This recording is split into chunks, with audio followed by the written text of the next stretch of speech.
Dee, can you just hold your hands up like this? Just give us a clap. Yeah, absolutely. Thank you. How come you didn't ask me to do that, Dave? I'm done, I swear.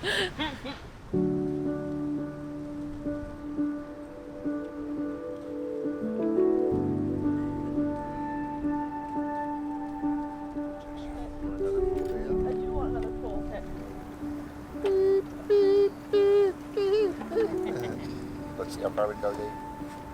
Got it? Let her rip. There you go. So, my name is Kevin Penny, and I was born in a small town in the Annapolis Valley called Hansport, Nova Scotia. My name is Dee Osmond, and I was born just outside of London, England. I lived there until I was 12 when my family and I moved to Nova Scotia. And we're Accessible Adventurers. So yeah, Dee and I met through Accessible Sailing back in 2013. Growing up, I sailed competitively. Sailing was always my main sport. A friend of mine actually told me about the job that was posted for Sailable, and I knew that it existed. Exactly, and I was skeptical, to be honest, at first, because my friend hired her and just on spot, no interview, we found somebody. I'm like, okay. Dee was a sailing instructor for the organization and kind of took me under her wing and really taught me how to sail really well, and then we became closer afterwards. I didn't know anything about disability, so I had these very ableist ideas in my mind of disability, and I think Kevin was one of the first people kind of with a disability that I got to know. Kevin could always make me laugh in a really tough situation, and so I think we just became really great friends because we were able to just laugh about everything, and that was a really fun way to start a relationship. It really was. Yeah. Dee was just a sweet lady, sweet girl, beautiful. And for me, I said, I need to get to know her better, and I made the plunge. Growing up, I never really knew what I wanted to do for work at all. I kind of bounced all over the place. For a while, I was actually considering going in the Coast Guard. Very, very fortunate that when I graduated school, there was actually a position that had just come up for a term for a pilot project in assistive technology at the Nova Scotia Rehabilitation and Arthritis Centre. And that's where you still work. And so fast forward 3.5 years, I'm still there, loving it, and I feel very, very fortunate to be working in a field where I love what I can do. Yeah. Wow, I have to follow that now. I know, yeah. I was like, what about you? No pressure, no Once pressure. upon a time, I was a glimmer in my dad's eyes. No, for me, I had an accident, or I was in a bicycle accident at the age of 15 with my sister. My sister and I were on a bicycle built for two, and unfortunately I lost the brakes, swerved to miss a car, and went headfirst into a ditch. And I suffered a complete C4 spinal injury, which left me paralyzed from the chest down. So that was a very interesting time in anyone's life to have that happen. But fast forward, I continued on, persevered, had a good family support, good community support. Now I'm the coordinator of grants for a federal program, and I just feel like I've had a very well-rounded, balanced life. And it's really helped me be the person that I am today, I think. Just got the recording. So we started Accessible Adventurers in the form of an Instagram account in May of 2018. At the beginning, I don't really think we told our friends much about it, so it was basically this account where random people followed along with our adventures. We just kind of wanted to see where it would go and see what type of response we'd get, and we were blown away. But Yeah. like they said, so many like-minded people that had questions, stories.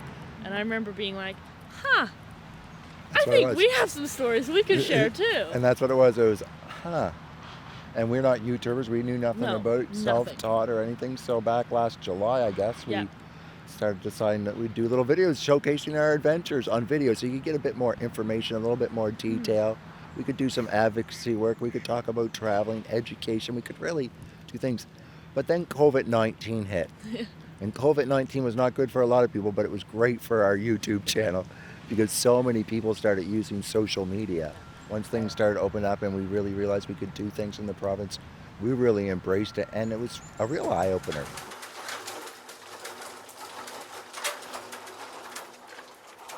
Hi there. How's it going? Good. right. We'll talk about the beach day. I think that's because that's relevant. We did a lot of that this past summer, which was really, really nice. Or like Dee said earlier, we would go to the beach to different places. We'd search it out to see if it was accessible, for one thing, to get down to the beach, if there's a boardwalk, washrooms. And then in some cases there might be a mat, like you said, a Moby mat. So we search those things out before we go. But like you said, we always have a backup plan. So that day at Rissers, you saw when we arrived, we were able to get down to the Moby mats, but were not laid properly, unfortunately. They weren't accessible for my chair, so we had to improvise and make some changes. But someone might take that hour-and-a-half journey to Rissers Beach from Halifax, say, for example, and get there and not be able to use what's advertised, I guess. All right, Dee, are you ready? I am ready. There we go. There goes nothing. All right.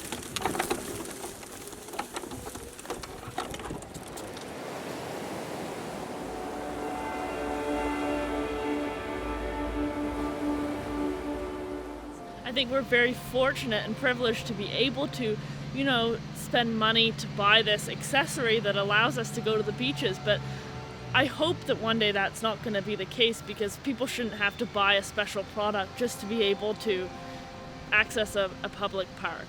And I think that's changing. We see it more and more, that more and more beaches are looking at this, becoming accessible, looking at accessibility as a key. So the future is really positive too.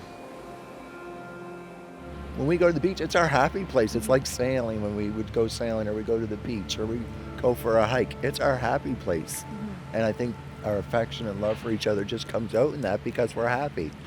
I think I'm often mistaken for anything other than a girlfriend. And at first I think that used to really bother me, and it's just so bizarre. And I think that might be why we try to be affectionate, is to establish this, because it's just such an awkward conversation. Oh, is he your brother? It's oh no. I don't see it as much, because I'm kind of used to it. But I think people mostly ask me that. For sure, they're for sure. They come approach me and talk about you. It's not oh, is that your carried over there? No, it doesn't go that way. I'm a scary guy in the wheelchair, scary fella, I might come and bite you. I think we're just like every other couple that's out there, and we just do things a little differently. Do you want to add to that? I think you said it perfectly. It's that simple, really. It comes down to that. Yeah. Everything on Instagram looks pretty perfect, and I was looking through our photos, and I'm oh yeah, it really does look like we've got everything figured out. This isn't good, because this isn't real.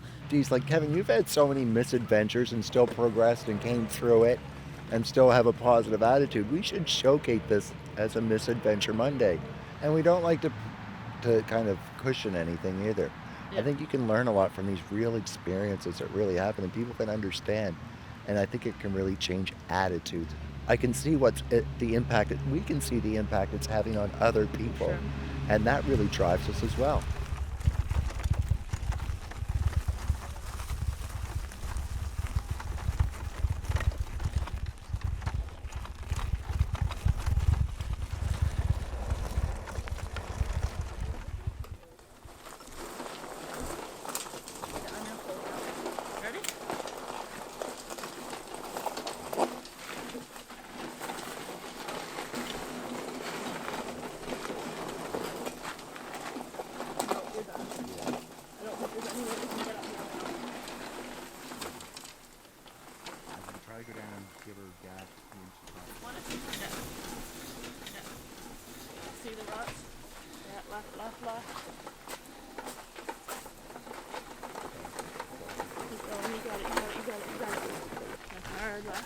Yeah, you're good. Look at that. Look at that. We really don't let the negatives ruin everything. We know, we prepare that there's going to be some challenges, and we try to deal with them as they come along as best as we can, and make the best of it. We have quite the spreadsheet. Dee has quite the spreadsheet, a list of where we want to go and what would be our plan. So, yeah. Our wish list, I guess. It's quite extensive too. I have it on my phone, but I think we'd be here for 2 hours if we went through it step by step. we're not the type of advocates that would chain ourselves to a restaurant to make it accessible or demand, because I think that's not really what's needed, and that doesn't really help. Sometimes it comes by accident. Sometimes we think it out. We could be somewhere, and there could be just one situation. If that really means something to us at that time, we'll put the effort in. But if we went around chasing accessibility issues all over the city, that would be our whole life, and that's not what we want to do. For sure. I think our goal is, by kind of doing it in the way that we're doing it, is to show that it doesn't have to be a huge ordeal, and the accessibility changes are often not terrifying or huge or costly. Those have been the really cool messages that we've got from people. They're saying, you know, because we saw this, we're more mindful of accessibility. And for me, in my experience of 29 years of being in a wheelchair and going through a lot, I think the biggest thing to change is attitude.